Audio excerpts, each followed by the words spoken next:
दोस्तों, नेपाल और भूटान जैसे देश हमेशा से ही भारत के काफी नजदीक रहे हैं। भारत इन दोनों ही देशों को काफी अच्छी तरह से ट्रीट करता है, जिसकी हमेशा सराहना भी की जाती है। लेकिन अंतर्राष्ट्रीय स्तर पर राजनीति सिर्फ इंटरेस्ट पर आधारित होती है, यानी इससे कोई फर्क नहीं पड़ता कि किसी देश के संबंध दूसरे देश के साथ कितने अच्छे हैं। अगर बात इंटरेस्ट की आएगी तो कोई भी देश तुरंत अपनी पॉलिसी बदल सकता है, और अब ऐसा ही कुछ भूटान ने भी कर दिया है, जिसने न कि सिर्फ नई दिल्ली में चिंता बढ़ा दी है, बल्कि चीन जैसे शक्तिशाली देश के सामने भूटान की कमजोरी को सामने भी ला दिया है। आज से 6 साल पहले साल 2017 में भारत और चीन के बीच में डोकलाम प्लेट्यू को लेकर एक काफी बड़ा विवाद हुआ था, जिसमें दोनों देशों की सेना लगभग 2 महीने तक एक दूसरे के आमने सामने खड़ी थी। इस पूरे विवाद ने भारत और चीन के बीच संबंध काफी ज्यादा खराब कर दिया। यहाँ तक कि उस वक्त इस बात के कयास भी लगाए जा रहे थे कि डोकलाम को लेकर भारत और चीन के बीच में कोई न कोई छोटा विवाद या युद्ध जरूर हो सकता है, क्योंकि न तो चीन पीछे हट रहा था और न ही भारत। पर भूटान को सुरक्षित करने के लिए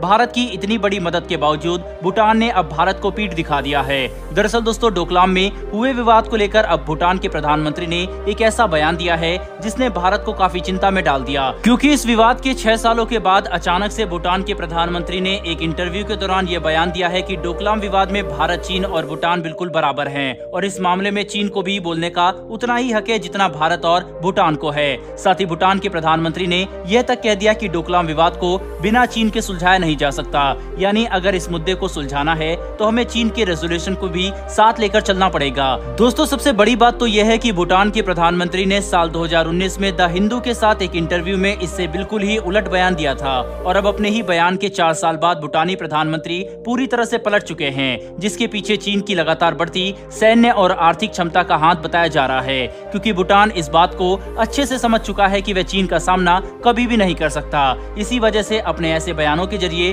भूटान चीन को शांत करने की कोशिश कर रहा है, ताकि चीन भूटान की जमीनों पर कब्जा ना करे, क्योंकि भूटान के पास चीन को शांत करने के अलावा और कोई ऑप्शन भी अवेलेबल नहीं है। आपको ये बात जानकर और भी ज्यादा हैरानी होगी कि डोकलाम में हुए विवाद के बाद जब भारत और चीन की सेना ने एक शांति समझौता करते हुए पीछे हटने का फैसला किया, तब से चीनी सेना ने भूटान के कई पूर्वी और पश्चिमी इलाकों में भी घुसपैठ कर दी, जिसके तहत चीन ने भूटान के पश्चिमी इलाके में 270 स्क्वायर किलोमीटर को विवादित कर दिया, जबकि पूर्वी इलाके में 500 स्क्वायर किलोमीटर का इलाका विवादित हो चुका है। यानी चीन की योजना पूरी तरह से भूटान में सक्सेसफुल होती नजर आ रही है, जिससे निपटने के लिए भूटान कुछ भी नहीं कर सकता। इसीलिए उन्होंने एक काफी अजीब पॉलिसी अपनाई है। दरअसल इस मामले के कुछ एक्सपर्ट्स का कहना है कि भूटान चीन की तरफ से अपनी जमीनों पर किए गए कब्जों को छुपाने के लिए उन जमीनों को अपना बताने से ही इंकार कर रहा है, जिस पर चीन ने घुसपैठ की है। और यही वजह है कि हम भूटान के प्रधानमंत्री के बयानों में भूटान का सॉफ्ट स्टांस साफ तौर पर देख सकते हैं, जिसमें वह चीन के सामने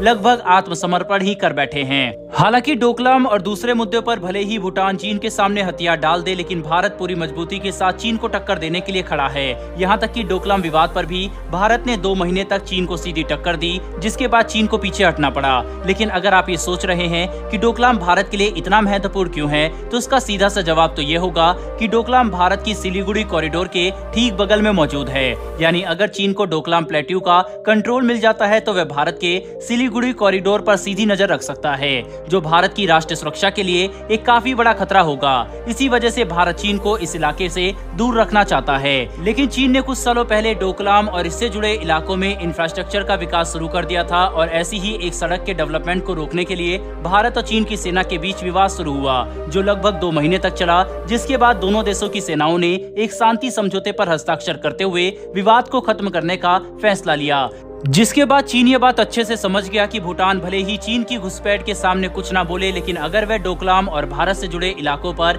इंफ्रास्ट्रक्चर का डेवलपमेंट करने के बारे में सोचते हैं जो गैर कानूनी है, तो भारत इस पर काफी कड़ी प्रतिक्रिया देगा। दरअसल भारत ये बात कुछ समय पहले ही समझ चुका था कि चीन डोकलाम के पास मौजूद बॉर्डर को माउंट गिपमोची तक शिफ्ट करना चाहता है, जो बेटांग ला से 7 किलोमीटर दक्षिण की तरफ मौजूद है। और अगर ऐसा होता है तो कानूनी तौर पर पूरा डोकलाम प्लेट्यू चीन का हो जाता, जो भारत के लिए बिल्कुल भी स्वीकार्य नहीं था, जिसकी वजह से साल 2017 में ही भारत ने चीन को काफी कड़ी प्रतिक्रिया दी, और इस पूरी घटना के बाद से भारत चीन से सटे इलाकों पर अपनी तैनाती काफी ज्यादा बढ़ा चुका है। इतना ही नहीं, बल्कि भारतीय सेना के हथियारों और इंफ्रास्ट्रक्चर को भी अपग्रेड किया गया, ताकि जरूरत पड़ने पर हमारी सेना जल्दी से जल्दी चीन से सटे इलाकों पर पहुंच सके। हालांकि दोस्तों भूटान के बदलते तेवर के बारे में आपकी क्या राय है, कमेंट बॉक्स में लिखकर जरूर बताइएगा। साथ ही हमारी आने वाली डेली वर्ल्ड अफेयर से जुड़ी ऐसी वीडियो के लिए चैनल को सब्सक्राइब कर बेल नोटिफिकेशन अवश्य दबा ले। फिर मिलेंगे ऐसी एक नई वीडियो के साथ। धन्यवाद। जय हिंद।